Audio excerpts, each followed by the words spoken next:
Coming up in this episode, will OpenAI go bankrupt? Google turns off comments on one of their Olympic AI ads, and OpenAI starts rolling out its her-like voice mode for ChatGPT. And make sure to stick around until the end for our AI-generated weekly themed outro song.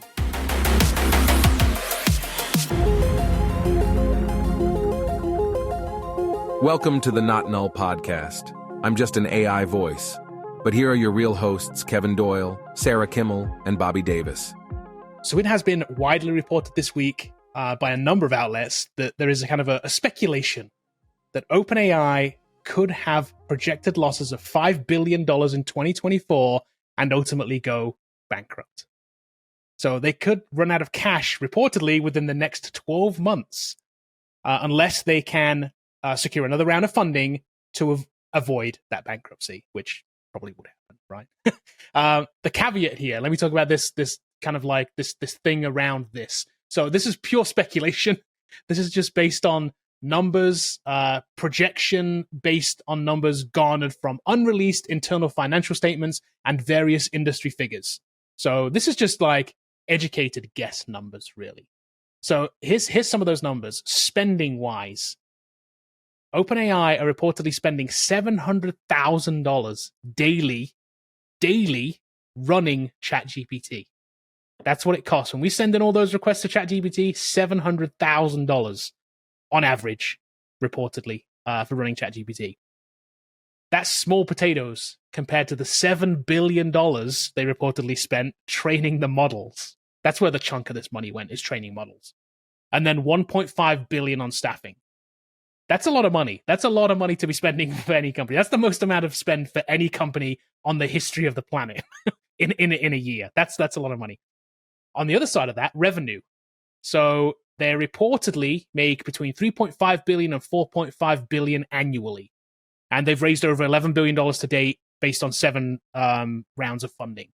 So that's right. So maximum, they're making $4.5 billion, but clearly they're spending way more than that. Hence the rumor that, hey, they're kind of going through this money a little too fast, and bankruptcy could be on the cards for them.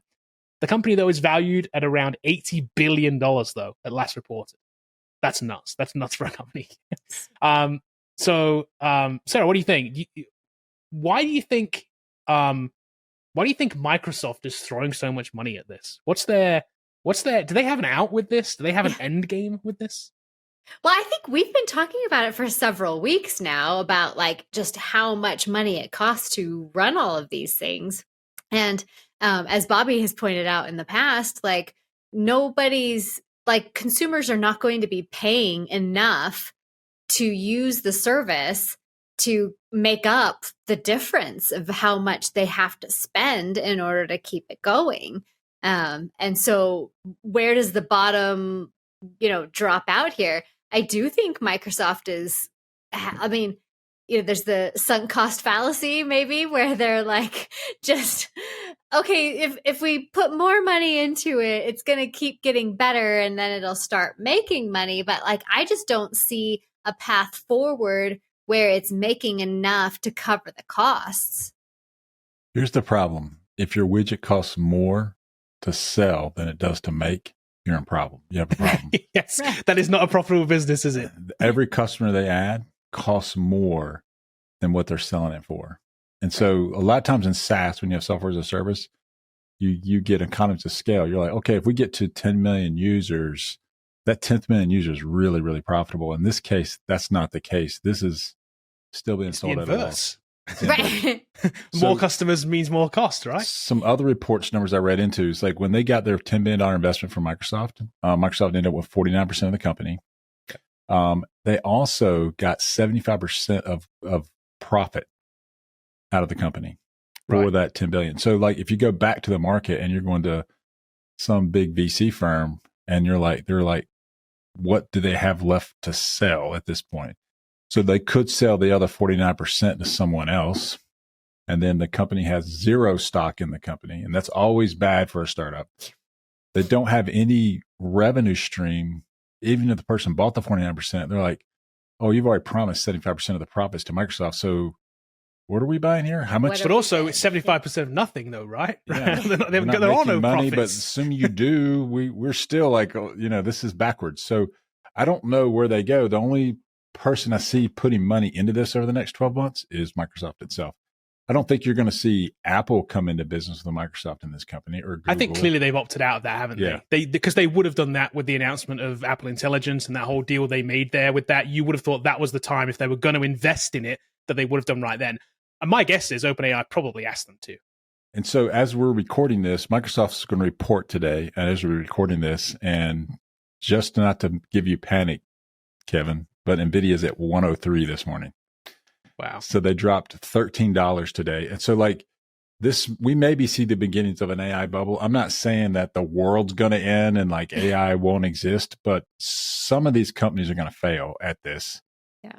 And, and a lot of people, I read a lot of comments on this stuff, and we were laughing through some of the comments. Like, of course, Microsoft's going to put another 10 billion in it. Why wouldn't they? Like, what's 10 billion to Microsoft? I'm like, we have so accustomed to like billions of dollars as like nickels to these guys. It's not. No. It's not. Like, you can't make but so many $10 billion bets.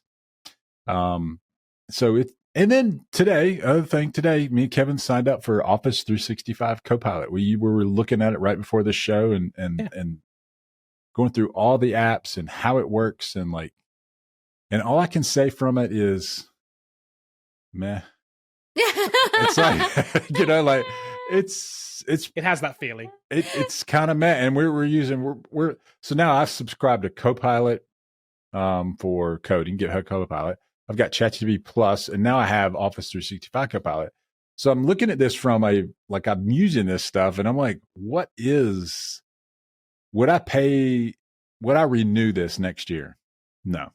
I did buy it for a year just because we wanted to know, like, what is Copilot? What is it? What are they going to give us? And so we made a really crappy PowerPoint presentation.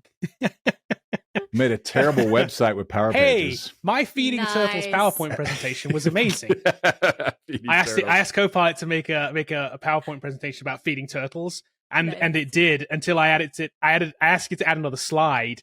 I asked it about like, what are the specific feeding or foods that a turtle would eat in China or in Asia. I asked it for, and it actually turned it around on me. Instead of feeding turtles, it made it into like turtle soup. And then I actually felt bad then. It actually talked about eating turtles. And I was like, this is so wrong. Context was so bad. So you're giving your presentation to PETA, and then suddenly the turtle soup slide comes up. You're like, yeah, it's AI, man. Like, really? I'm not like, they're throwing so rocks wrong at you on the right? Oh my gosh. Bad. It was bad. It's going to tell you to feed the turtles rocks and super glue, right? And so then we tried Loop. And so like we're looking at Loop. Just a full disclosure, me and Kevin, we build YouTube videos, we use Google Docs, and we brainstorm sometimes in ChatGPT and pull it over in Google Docs. And we do this weird thing now where we're both typing on the same doc at the same time as we're in real time talking about things. And so we tried that in Loop. Pretty slow. AI integration was there, but it was just kind of like, it didn't add a whole lot of value. There was some problems with editing it. And Google Docs is just superior, even without AI. It wasn't even close. It was way better. I mean, so like, who's going to use these? I mean, I guess if that's all you have, and that's what you're going to use. But I don't think Copilot is adding $365 a year. Yeah, so I would say it's also $30 a month when paid annually. Per user. $30 a month when paid annually. It is not cheap. Yes, you get it stuffed into a bunch of applications, and you do. It's stuffed into like everything on the 365 suite, pretty much. Every app has it, and it is native within the app. But I don't know. Is that worth it? I don't know. I don't think so. And you can add documents, and it'll sometimes look through the document and give you information based on the document. So I think one of the presentations we made, we gave it the syllabus from Coder Foundry, and we said, make a presentation for Coder Foundry. Pretty good. I said, make a personal site for Bobby Davis, and that was not good at all. Like, what in the world? They didn't know who I was. Welcome to the world of Bobby Davis. That was its subline. I'm like, really? That's what you got? The Copilot? World of Bobby Davis. It wasn't the best, was it? Such a great world to live in. So here's how I think about this. I think that, like, when you're spending what's ultimately going to be trillions of dollars on AI, right? Yes. We're going from billions to trillions ultimately, right? Something that you're spending $1 trillion on should be something that is world changing, right? It has to be. It has to be something that fundamentally changes the world. Like, I think the internet fundamentally changed the world. And we probably did spend, billions, if not trillions of dollars on the internet, right? Oh, yeah. So, that investment seems worthwhile.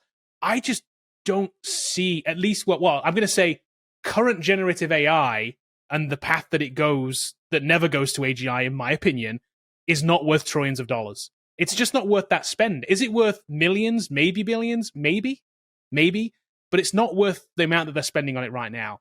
And I was thinking, is there a long game here? Like, does lots of early investment ultimately pay off like a decade down the line? Is that what we're doing here? We're just putting it in and loading it all up front so that ultimately we can get to AGI or whatever the ultimate product is. Is that what we're doing? Well, I think generative AI in general, running out of Azure is a pipe dream at this point. But to make money, it does work. It is kind of slow, but it has to run on chip on device for them to get any kind of benefit out of this long term. So, like, if Apple releases an iPhone, what is it, the 16 or whatever it 16, is? yeah. And there's a $39 a month fee to run OpenAI. No one's paying for that. Like, I just don't see people saying, yes, I need it for that. It needs to run on chip, which you can't put an H100 on chip yet. Right. So, like, what do you do? Like, what do you do? I don't know. I mean, like, it's a problem. You know? I agree with the Apple thing. I'm not sure whether there's going to be a charge for this or not. They haven't said there is. They've actually said there wasn't, but I would also not be surprised if there is. There's some kind of like, I was shocked when they didn't, when they didn't kind of tell us that it was going to be part of Apple One subscription or whatever it is, and we're going to have to pay for it. I'll still be shocked if this thing comes out to everybody and we don't pay something for it. And I agree with you. If we have to, I don't know how many subscribers they're going to get. Past maybe the initial fascination of, I want to try that. Do you see Apple subsidizing this and transferring $500 million a year to Microsoft to run AI? No. I just don't see it happening. Like, they're in this business to make money. They've also delayed Apple Intelligence, oddly enough, which is weird. Yep. And so it's going to come out later than expected. I don't know if they're just waiting around to see what's going to happen here. I have a suspicion that's a thing. They were late to jump into the game, and I think now they've jumped in. They maybe regret jumping in now, because it's like they maybe see this thing as like, maybe this is a bubble. Maybe we were correct in the first place, and we shouldn't have got in so early. I mean, if you're seeing NVIDIA stock drop today very significantly, CEO is selling stocks. Now, there is prearrange when you're CEO of a large company like that, you have to prearrange these things. And that's part of it. But at the same time, we do know that Microsoft's going to report today. If they don't report that they've made gangbusters with AI revenue, they're going to make a lot of money on Azure and everything else. But like, if those things show that AI isn't generating to the bottom line, it's a problem. It's a problem. Like, Google's stock dropped because of that. Like, they had great numbers. AI was kind of lackluster. And I think you're going to see the same thing because they're spending loads of money. The other thing, too, that's interesting about OpenAI is they're generating 97% or 90% of their data access up on Azure isn't training models. It's running ChatGPT. So they're saying that we're researching AGI. Well, everything they have is just like running this ChatGPT bot. And I always told Kevin, it's like you can go to the data center, everything's like shaking and smoking. You know, they're just like they're doing it as fast as they can. You know, it's like Scotty's back there. I'm giving her all she's got. Yeah. You know, she can't take any more. So that's why I feel like maybe they've maxed out. I don't know what we'll see, and I could be this guy that's completely wrong on this, and I'll own it next year if that happens. But it hasn't happened yet, man. You know. Do you think that Microsoft is reporting any earnings from like Lenovo and Dell and, all of the computer manufacturers that are doing these like AI built-in computers with Copilot? Like, like that we talked about like, several weeks ago, like these PCs with Copilot. If they report today and they don't mention Copilot revenue and OpenAI revenue, that stock is going to tank. They have to say something about it. My guess is they won't, though, because it's not good news. Yeah, then it's going to drop, and then that will tell us all we need to know if they try to hide it. Now, if they come out and say, we expect it to grow this much, it wasn't as much as we thought, but how many people do they have to sell Copilot to? It's a lot. It's like 100 million people. Do you guys know anybody that bought a Copilot PC? I don't, but that's what I'm saying. I know one person. Is Lenovo giving Microsoft a cut, so they can get those users, not on a monthly fee or anything like that, but through these PC purchases? It's a license deal. I'm sure they make money on that. I'm sure they do. They don't give it away. That's for sure. Well, of course, yeah. Yeah. So I'm so everyday consumer doesn't necessarily have to spend this much money to have Copilot because it's built in basically to their computer purchase. I'm wondering if that's going to be a license fee at the end of the day. How much money, because if they do sign up 100 million people, the Azure bill's got to go through the roof at this point. They may not want to at this point. We have to no. Don't buy it. Don't buy it. I forget the number of the number of servers they have. It's 50,000 servers or something like that. It's a lot. Didn't it say somewhere in one of these? It said somewhere in those articles how many they have at the bottom. Yeah. I don't want to misquote that. No, it was okay. It was 290,000 of its 290,000 servers. Yeah. Just a couple. It's 250,000 servers between friends. How many do they need? 250,000 more. Yeah, I'm sure they'll take as many as they can get. This is the thing with them, isn't it? They literally cannot build these things quick enough, these data centers. So they want to spend $1.5 million a day. So much. I mean, there's an accountant somewhere telling Nadella right now, Nadella, listen, let's add these numbers up. What's the end of this golden road here? Where are we going? I think that's a good point. Yeah. What is the end of this golden road? That's kind of the whole point of this, right? I don't think OpenAI goes bankrupt. I think this is just for the headlines, right? I don't think that's an actual real thing. I don't think it goes bankrupt. I think that they do end up putting more money on this, but the thing is this all just based on is it based on the faith that we ultimately get to AGI? Is that what we're currently running on? We're currently running on this idea of AGI's around the corner, therefore we've already put $10 billion into it. What's another $10 billion to get to AGI, which is the next thing that's coming along, right? There's no way that they put $10 billion on if ChatGPT is the end, is the product.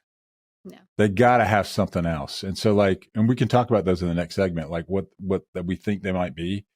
But they're trying some other things, but I don't think ChatGPT is $1 trillion idea. No. Agreed. It's making $3.5 billion a year, but it costs, $7 to do it. Yeah. So it doesn't matter how many that's they sell. Bad business for anybody who's gone to business school. That's bad business. It doesn't matter how many you sell. You can't make it up because every one of them costs more than every user spends more than they're paying. And if they raise the price, how much would it have to be? I wouldn't buy it if it was more than I'm paying right now. I'm betting you the break-even cost. You can look at it. Let's say they're making they need to double price and then they break even. So it'd have to be $60 a month. Right. That's not happening, is it? By the way, that's on top of your Office 365 subscription. Yeah. It wasn't just $30 a month for the Office 365. It was plus $30 a month. That's to break even. So if they want to make money, it's really $90 to $100 a month. So that's right. that's where they get a 30% profit margin, which is kind of where SaaSes are generating. That's kind of where you want to be. And if they look at this as a business unit, operating business unit, you got to make 30 to 40% above what it costs to do it. So it's there's no way that, and when you look at 100 million people spending $100 a month, the people that can do that are definitely contained in that 100 million, but there's a lot of people that can't do that real quick. You run out of those type of customers really quickly, because they're going to make a difference between that and Netflix. Yeah. My Peacock subscription, like we were talking about for the show. So watch the Olympics. So I don't know. I'm kind of a doomer on this thing. My doom meter is going 90% that this is a bubble. I think there's other versions of AI that's not generative that could change the world. I mean, we're seeing that with drone tech and like driverless cars eventually will happen. I mean, they're happening now with Waymo and other kind of stuff. I mean, so like those types of AI solutions are kind of can change the game, but I don't know if generative text generation is the thing. So speaking of Peacock and all of the things that are Olympics, I watch a lot of Olympics, like literally every single thing. There's like, one or two sports that I do not watch in the Olympics, but everything else is fair game. I watch it all. And so I've been watching on Peacock, and there is ads on Peacock, and literally every single ad feels like it has to do with AI. There's the Matthew McConaughey ad. There is this ad that we're going to talk about. Every single ad is like AI this, AI that, AI that. And I'm like, oh my gosh. A lot of Gemini too. A lot of Gemini ads. Yeah, like the Leslie Jones ad that's AI. That one's actually a really funny commercial. I didn't mind that one too much. She's like, Gemini, like make me a routine like for gymnastics. And it's like, it's hilarious. But anyway, but this commercial is catching a lot of grief. So the premise of the commercial is a dad, and he's asking the AI to make him help his daughter write a letter to Sydney McLaughlin, who is a track and field star. And so the ad is basically like saying this like letter to Sydney McLaughlin about what an inspiration she is to this little girl and everything like that. Well, they're getting a ton of flack for it. It's like, really, like your daughter can't write a heartfelt message to her idol. Like you've got to like rope in AI to help your daughter write this message. And Sydney McLaughlin's not going to like read this like AI generated message and be like, oh, how sweet, this little girl. No, like she wants a message directly from the little girl. And like, yeah. So anyway, it's a terrible ad, and they're catching just a ton of grief for it. So like, hey, what do you guys think about like the commercials that you've been seeing and this ad specifically about generative text AI? I've got a comment watching Olympics period, which is like really hard to watch. Like, it's the worst sports coverage ever. Like there's like 3 boxes, number one, on most of the screens, and they're watching 3 things simultaneously, and then they'll just cut away whenever they feel like it. So if you're watching it wrong, if you're watching volleyball and you're like, man, she's going to do it. And then they just cut away and they show you someone, swimming or something. You're like, what? Yeah. You're watching it wrong, Bobby, first of all. You are. Okay. You are. I agree with Sarah. You are. Yeah. That's not the experience I've had. Okay. Yeah, because I've had a great experience. But I check everything out live. Like I literally created myself a Google Calendar that has every single event. I mean, I spent hours on this Google Calendar, people. Okay. Every single event, like, and what time it's airing, like the time in my time zone. And so like there's stuff on my Google Calendar that's like at 1:30, So at the end of the day or during the day, like, I mean, and actually you can see I've got it's on in the background. It's on. Which I've got to pause this one because I actually do want to watch this game. But anyway, so then I watch like each event, and there's some that I absolutely want to catch live, like most of the volleyball games, gymnastics, swimming. I've actually been watching in the evening coverage, just because I don't want to keep like going back and forth. But I watched all the rugby live, and all sorts of things like that, and surfing. But so what you got to do, Bobby, is you've got to go to the actual sport and just watch the event from Peacock. Yeah. Don't go to their like coverage of it. You got to go to the sport and watch the actual sport. This is the great thing about it this time. I, like Sarah, like you, Sarah, have watched a whole bunch of the Olympics over the weekend. And this year has been the best by a mile compared to other coverage they've done. 100%. Okay, I'm wrong. Now, all right. Now, it has wrong. its problems, don't get me wrong. For sure. Because they've given us like 65 ways to watch it. This is why you fell down one of the wrong ways to watch it rabbit hole, because they've given us too many options. There are these like summary channels. There's this gold medal channel you can watch. There's this channel that like tries to group sports together. Then you've got this the Al Michaels AI thing, which we talked about here before, which is a summary AI version that you can also watch. But then there's also kind of like the raw feed of the event. You need to find the raw feed of the event to watch it. Now, even though that is great coverage, I don't have the plus version of Peacock that I didn't even realize existed until Sarah schooled me right before this that exists, that takes out the ads.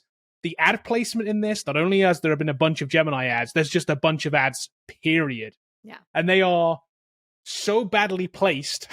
It is like literally there could be somebody running at a goal to score and it cuts away to an ad. Yeah. I'm it watching rugby and I'm like, bad. did she make the try? What is happening? No idea, because it goes to an ad. So that part of it is terrible, and it cuts away between 60 seconds to generally 2 minutes of the ad time. So sometimes you cut away for 2 minutes. And then, so I've been watching them not so much live, but more on replay. And by the way, those ad blocks still exist on the replay, and they're still also in terrible places. Yes. So they don't fix it in post in any way, because I think there's too much content here for them to fix, right? Fix it in post. But what I will say too is, like, there was this one issue I had. I was watching gymnastics. It was men's gymnastics, and I wanted to watch the ceremony at the end, like the medal ceremony, right? I was like, oh, this is cool, like medal ceremony. I want to go watch it. They'd stacked 5 ads around the medal ceremony, and if the Peacock player, you cannot see a preview for where you are. Right. Here's what happens: you skip past one ad, no matter where you've skipped past it makes you watch that ad. It was a 2-minute ad. I watched it. I was like, oh, I haven't gone far enough. I had to skip again to the next bit. Guess what? Another 2-minute ad. Literally back to back 4-minute ads. I was like, this experience is terrible. And there was 5 of them stacked there until I got to the right part. I had to watch 3 lots of ads to eventually get there. I'm like, they know what they're doing here with this. This is manipulation of making somebody watch the advertisements. And I will say, this particular ad, I agree, is terrible. I think all the Google Gemini ads are actually terrible. Yeah. And here's why. Because they're shoehorning in some weird reason to use AI that's actually terrible. Not only is it terrible to write a letter to this athlete, the Leslie Jones thing is like, why it's a funny commercial is absolutely useless. Oh, its use case is just absolute junk. It's not a real use case. None of them are. It's just bad. I'm going to make a proposal if Google's listening right now that they need to hire Sarah to do the Gemini ad, because her use case is really cool. I'm going to use AI to generate a watch list in Excel so I can see all the Olympics. Yes. I'm going to feed it this data set. I'm going to feed it this data set and just tell me when it's on and put an alert on my phone. Hours creating this Google Calendar. Yeah. But no, that's not what it's doing. It's not having doing Leslie Jones do a gymnastics routine that just like, all the ones that I've seen, they haven't put a good use case forward. Yeah. And it comes back to our point that we've talked about already in a million other sections, including the one before this, that there really isn't a great use case for it. Well, I mean, and Bobby's example, like, that would be an amazing commercial if that technology actually worked. Well, it doesn't, in but like that manner.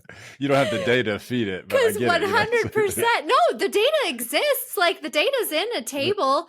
Yeah. Like, I can get the data. But I guarantee you, if you fed that to the AI, though, and said, I'm interested in swimming and volleyball, it would never put together the correct schedule. It just wouldn't do it. Could not. Yeah. So I was interested in mountain biking world championships, or the Olympics. So Tom Pidcock won the gold. I like him. I watched him in Tour de France. He's a British guy. And then I'll watch Team USA tomorrow at 3. But I don't have Peacock, so I'm hoping it's on ESPN.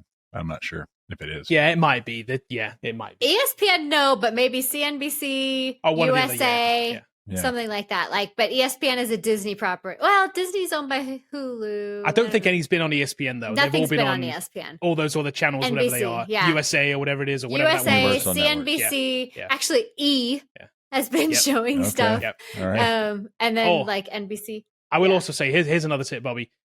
I've noticed, and Sarah noticed this too. We talked about this before we came on. There are multiple feeds of the same sport. So. Remember I complained before the other week about Olympic coverage being heavily US based. Yeah. Right. You'll go to yesterday, men's gymnastics. There were 2 different feeds. There was the live feed that I watched originally at lunchtime because I watched probably a half an hour of it at lunchtime yesterday. The original feed was very heavily US based. It was US commentary, and it only showed the US men do the gymnastics rounds, right? It didn't show anything else. So later on in the night, I was like, oh, I won't watch the rest of it. I'll watch it later on at night on replay, right? I'll avoid spoilers for the afternoon. I'll come back later at night and I'll watch it on replay. I go back to the replay. The replay is a totally different feed that includes all the athletes now, not just US athletes. So there's two kinds of like different weird things going on here. You got to be careful which one you end up watching. I've noticed generally when the voice on it is a US accent voice, it's the US feed. When it's anybody else, it's the world feed. Yeah, 100%. 100%. And it's funny because, I mean, I prefer the US stuff because, you know, we're the only USA. team in the Olympics, aren't we? Right, 100%. Don't make me go to medal counts. You're not winning it all yet. I mean, we're up there. We're up there. Not yet. You may track and field, you'll be winning it, but you know. Oh, well, yeah, for sure. But yeah, I won't spoil anything. But so there were specific times where I would like pop on like beach volleyball, and I'm like, nope, this is the wrong one, and I'll have to go and find the one I want because the one I want has Misty May Trainer commentating, and Misty May Trainer is a gold medalist, volleyball player for the U.S. And I can tell if they're British voices. I was like, nope, that's not Misty May.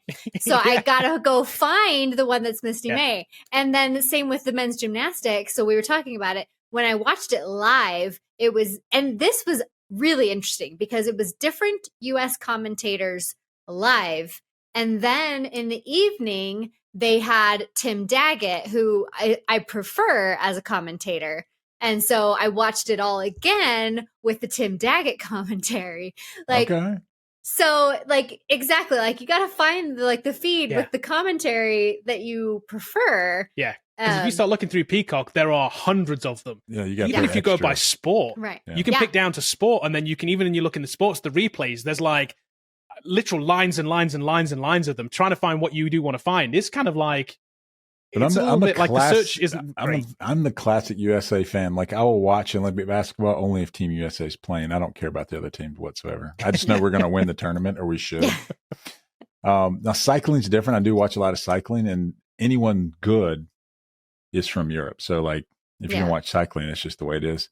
I like track and field. We usually dominate in track and field anyway, so it's always USA based. Yeah.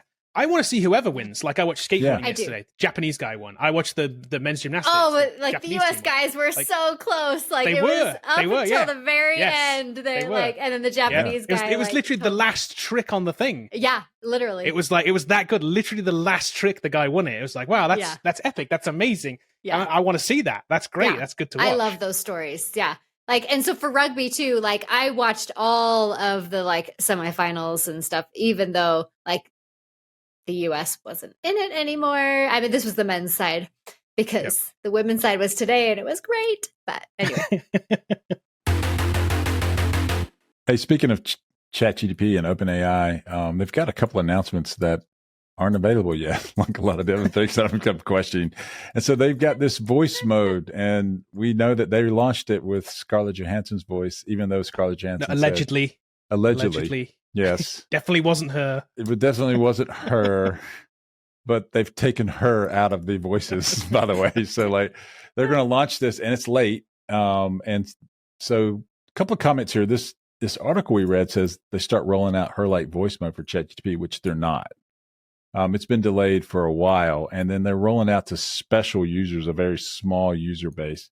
And they say they have 4 voices. I think they're the same 4 voices they had before. They are voice actors, and now ChatGPT will no longer create voices or use any voices or generate any voices. Yeah. Are they though? So I harken back to the days when Steve Jobs would get on stage and go, "One more thing." And always the one more thing was real, And now we have the one more thing. We have this voice that was announced months ago, still not ready. And then they also have this thing that said, "Hey, we got search coming. Sign up for a wait list," which I'm on the wait list. I can't search with it yet. When can I search with it? We don't know. Who knows? We'll tell you. And so like, I wonder if they're just announcing things to keep these investors at bay, saying, hey, we got more stuff going. Because if OpenAI could win at voice or win at, search, that's kind of cool, because real-time translation is a thing that I think people would pay for if you're a traveler or you go overseas a lot or something like that. It's kind of cool that it can do those kind of things. Now, conversing with it just in general, like Siri-like, that's already been determined that it's just okay. I mean, like, a lot of times we turn the Amazon thing off, like I'm tired of it always coming on. Well, I think this new version will be better because it's more real time. I think the problem with it is like I've used the ChatGPT voice thing for a while. The voice interaction thing has been kind of good. I liked the previous, by the way, the Scarlett Johansson voice, whatever you want to call it. I'm just going to call it Scarlett Johansson voice. Was there before, and I used it all the time. It was the best voice on it by a long shot. Even though it wasn't real time, it just was. Yeah, they put way more effort into it. I guarantee it. It just was good. The one they replaced it with, terrible. And it has 4 voices right now, and like you said, Bobby, I guarantee it's going to be the same 4 voices this thing launches with. I think it's funny though that like the headline here is like starts rolling it out, but to a small number of people. And at the very end of this article, it then says they plan to bring this new model to GPT Plus users in the fall. In the fall. Not October. It's like, 1st. hold on, can we get it or not? It's like, what is this? Are you rolling it out or are you not rolling it out? Right. It was June, then it was July, now it's fall. Like, this is Elon's self-driving car. It's the same thing. It's always next year. It's always coming soon. Vaporware. Always vaporware. It's always coming soon. I don't know why they just don't roll this out. What's the problem with this feature that it has to be tested? And it's the security, and like there's a lot of problems with it apparently. Well, yeah, clearly. Or it's really expensive to operate, Kevin. That's my guess. That one. There you go. That is 100% my guess, that it is very expensive to operate. And whatever tricks it uses to make it feel real time is actually quite expensive to run. That's my guess. That makes 100% sense. Like, kind of rolling back to our initial story, do you think that they are trying to find a way to incorporate like ads or things like that to help offset those costs? That's why they're doing search. Well, right. Like, and I don't know if they can beat them in search. Like, we'll have to see. Like, the thing about search is you have AdSense. For all of its people complain about AdSense. And when you really look at it and you're objective, you're like, well, it's kind of the best one out there. You can target people. You can push the ad where you want it to go. Are all those clicks real? I don't know. That's kind of the internet. It's a cost to doing business. But when you compare it to everyone else, Twitter ads, not even close. Bing ads, not even close. Sure. It's not even close as far as where you can target things like it does. I think Facebook has a similar setup that's pretty good. We've had good success with Facebook ads. Yeah. But on general search, not only do they have to win on search, but they also have to find a way to bring back the websites and make the websites actually relevant, or there are no websites. And then who's buying an ad for that? And then they've got to build an ad platform, which they haven't even talked about. And that means that Google will put AI in there. They'll put Gemini in it, whether it's as good as OpenAI. I don't think it really matters at this point. If it's in the 90 percentile, people will say it's good enough at this point. I don't think there's a big difference between these two LLMs at this point. I'd need to mess with the search product to see if it's actually even worth messing with worth having. Because look what Google's done, right? They're an existing search platform, and they put Gemini on it. Remember what happened then? People are like, this Gemini thing's useless. It's just dumb. It gives me this AI generated summary at the top of my search that doesn't really do anything. And it's not always accurate. No, exactly. I tested it for a while and I ended up ignoring it. It's one of those above the fold things you just like skip past because you're like, I can't kind of trust that it's going to be right, and it doesn't really give me a whole lot unless I'm searching for something very specific to an answer to a question. Then that's maybe different, and maybe it works in that scenario. But they're going the other way around. They've got the AI part, and now they're trying to shoehorn search onto that. That's got to be more of a difficult problem to fix. I just don't see this being a good product. We'll see. And that's the thing is like I'm wondering what the board is telling the investors. Like, search is going to bring us in, $500 billion, which is what they need. Yeah. And it's like, we're going to take this much market share from Google in search. And if it doesn't happen, because a lot of times we've seen other people try this And if they don't get economies of scale in this, the search product goes away because they can't sell ads if there's no one using it. And so like Bing has been trying that game for a long time. And the only reason it's still around is because Microsoft seemingly has infinite money. But OpenAI is making them look at the wallet and go, I don't know if I got any more left here, buddy. Like, Sam, we need to have a talk. So clearly the search market is massive, right? Yes. It's worth a lot of money, right? But here's the thing. It's worth a lot of money to Google because they dominate it, right? Can somebody else take that away from them? Maybe, but it's going to be very, very difficult to do, right? So you're only looking at a percentage of search market if you can take it away. What is a percentage of search market, right, versus getting to AGI? Surely AGI is the thing, right? That's the world-changing, dominating, like literal, like world humanity-changing technology.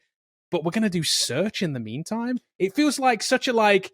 I'm going to give you a flying car, but for right now, I'll give you these plastic wings. So you can kind of like fly a little bit with them. Search is $200 to $250 billion a year in revenue for Google. Mhm. Okay, but AGI is trillions. Maybe. What's it? No. If AGI exists, which they're saying they're going to, it is literal humanity-changing technology. Right. Search isn't humanity-changing technology. This is a whole other level up. This is like a million versus a billion. This is an exponentially bigger product, which they say they're working on. If you're working on this actual humanity-changing product, why on earth are we talking about creating a search? I Because mean, they do need to you make money. remember? Do you remember using the yellow pages and the card catalog and encyclopedias? I mean, humanity-changing search. I think they're going after the largest market that they can go after to make money. I think they're trying to monetize OpenAI, and I think that's why they're going for search. That's the big one. That makes sense. Google isn't a company without search. Like they do have YouTube, but like Agreed. But my point is they've got a long hill to climb to do that. I mean, it's like your incumbent is pretty much in there. People have been marching up that hill a long time. You've got to do something exceptional to I don't know if they can. If they can unseat Google. them because they already have an AI too. They have one, and they can make it just as good. That's what I'm saying. They've done the hard part. Now they're doing the easy part with the AI part. OpenAI is going the other way around. They've got the easy part with the AI. Now they're trying to do the hard part with search. And they don't have the ad network, which they got to build. They got to get all the providers in there. They got to get all those people, sign up all those contracts, and they've got to figure out a way to price ads and then figure out where do we display them. And does people make it's I don't know, man. It's tough to unseat them. Microsoft's been trying a long time to do it, and I just don't know if anyone can. I think those markets, and they're an absolute monopoly. If there isn't a true monopoly in the U.S., Google search is the closest thing there is to monopoly. I imagine they're over 90% of search. Yeah, I mean, I'm sure someone's buying an ad on Google, on Bing. Someone is, but not many. But I just want to see companies announce something and roll it out. And that's where today they're just announcing things. That seems to be the new kind of, I'm going to call it the AI grift. Yeah. Because that's what it feels like to me. Right. It's like, just announce something and then you try and sell something based on that announcement alone. It's kind of from the Elon Musk playbook. I hate to keep bringing him up, but that's kind of like his MO. That's what he does. He announces things that never actually materialize and just keeps promising and promising and promising. And guess what that does? It keeps the money coming in. It keeps the people interested. It's the same thing here. I just have a feeling with ultimately for them, AGI being the ultimate AI grift, that is just like, let's just keep mentioning it. We'll say we're working on it, but we'll just try and make money in the meantime, which is where this search play comes in. And that's my point is AGI is this thing, which I don't believe they think they're even going for. It's the ultimate like thing that'll never happen. Because you know why too? Actually thinking about this, he said he needs $7 trillion to get to AGI. He knows that number is unattainable. It's like, we can't get there without $7 trillion. So just give me what you've got and I'll keep working on it. Just give me, I tell you what, I know you haven't got 7 trillion. Just give me 10 billion. I'll tell you what, we'll just I'll take 10 billion instead. I'll keep working on it. It's the ultimate like dangling. It's the ultimate bait and switch, right? It really is. It's like, I'm baiting you with this AGI thing, but I'll take this lesser amount. It's a common con man tactic is what it is. Well, there isn't $7 trillion in the world, I don't think. I mean, I don't know what the total amount of money is. But this is why he has the excuse for never getting to AGI, because he's going to say, I don't have enough money. Yeah. It wasn't enough money. Yeah. It's the ultimate out. He can't lose. Yeah. I guess his idea of AGI is to hire enough humans to answer the phone. So I can have a one-on-one conversation with my personal AI representative. Call it AGI. Just some person at a call center. It's great. You just mask all the voices with one of the 4 voices talking back to you. It's really a human you're talking to. That's how you do it. With 7 trillion, be easy. Yeah. Hire everyone. Just hire half of humanity. Right. Now, I'm sure somebody's going to disagree with what we said here. The other half are calling in. The other half are answering the calls. Somebody's definitely going to disagree with me. So please, if you disagree with me, please leave a comment. Yeah. I'd love to know what your point is. Not that because I'm not against like valid points around these things. Yeah. I'm really not. Like, if somebody wants to educate me on this, please do. And I just need to know. In OpenAI and all these other companies, there's some really solid work going on. Like, there's some really smart people that are way smarter than me that are building things that are crazy. I just don't know if it's going to make money. Yeah. You're building, but to my analogy before, you're building plastic wings and then selling them as the jet airliner. Right. But that's not what you're actually selling. Like, you're building something that is cool, but sell it for what it is. Don't make up these like myths around like what you're actually making, because I don't think you even believe it. Probably not. I don't think you're using 90% of their server just to run ChatGPT, what are they using to train AGI with? Right. Nothing. He needs 7 trillion, Bobby. You're forgetting. It's so much money. 250,000 servers in Azure. So many. Nobody gave him the 7 trillion yet. So while they're working on it, it's just theoretical right now. They're just thinking it through. Like, okay. Yeah. It's a whiteboard. Yeah. It's whiteboarding. Yeah. Maybe they can use Microsoft Loop and just brainstorm it with Copilot, you know? we should try that. We should go and try and create a board and see if we can brainstorm AGI. See if it can actually come up with it. The ultimate usage. That's what these guys are telling me online. They're saying it's growing in smartness, Bobby. You just don't understand. Once it starts learning, it'll feed itself. I'm like, okay. Great. My problem with this is I want to feel like an optimist with this stuff, but I feel like I'm becoming such a pessimist with it. I get off your lawn, and I don't want to feel that way. Yeah, I get off my lawn. Yeah, but I don't want to feel that way. I want to feel like it's like I do want it to be the greatest thing ever. Yeah. I just don't think it is. It feels very Wizard of Oz to me. Yeah. Yeah. Yep. You know, they're just pulling the levers and Sam Altman's back there. Great and powerful eyes. Don't look behind the curtain. Don't look. I've hired half of humanity to answer the phone. Well, that's it for this week's episode of the Not Null Podcast. A couple of things I could ask you to do. Please let a friend know about the podcast and leave a rating and review wherever you listen to this podcast. If you're watching on YouTube, give us a thumbs up and subscribe to get notifications when we post new episodes. You can also drop us an email. Where can they drop that email to, Sarah? The Not Null Podcast at AOL.com. And I feel like we got an email, Kevin. Did we? We did, didn't we? I think we did. We did. So,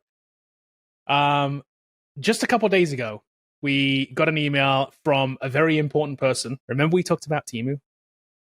And we put out a Temu episode where Arkansas sued Temu. Well, Temu saw our video. That's right. Temu watched our video. And they sent us an email following up. So I thought I would just take the time and kind of read that email just so you can.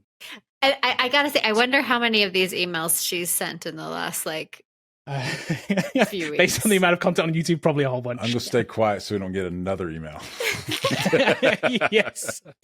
So I'm just gonna read this email. This is what Temu sent to. So Temu, regarding your concern.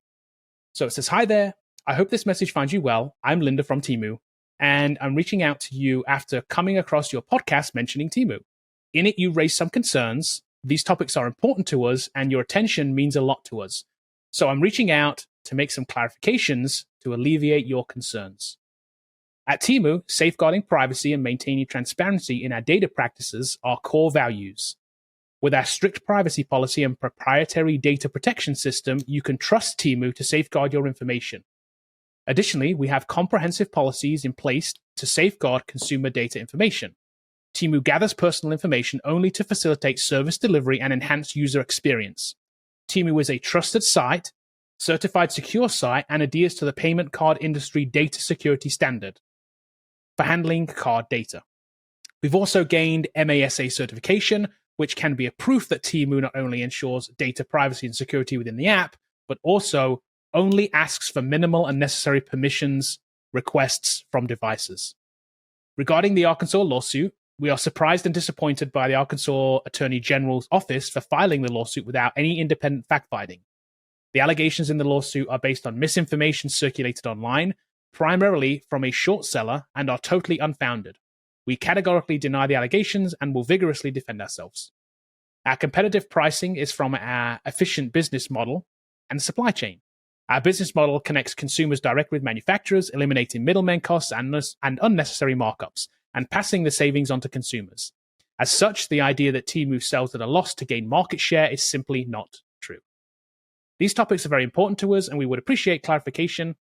We hope that this could clear up some misunderstandings and misinterpretation from the audience. Also, if you need any assistance, please don't hesitate to let me know. Hope you're having a great day. Best, Linda. That was that email from Linda. I thought I'd just read it out just to let them have their say here, I guess, too.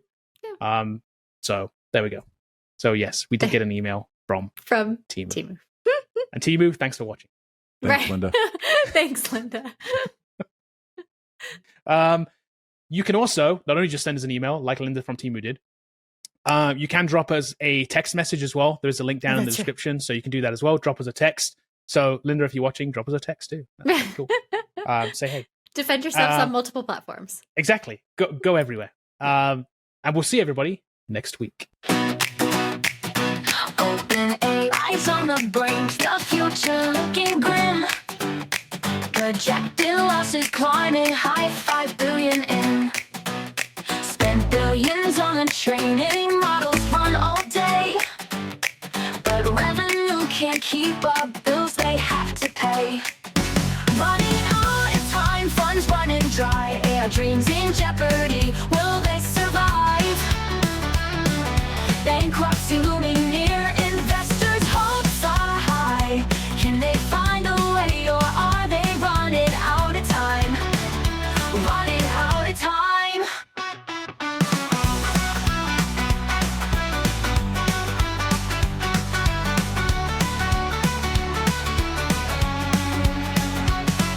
Staff costs are rising, tech is moving fast. ChatGPT's popular, but can the success last? Microsoft support can't cover every cost, seeking new investments to recover what they've lost.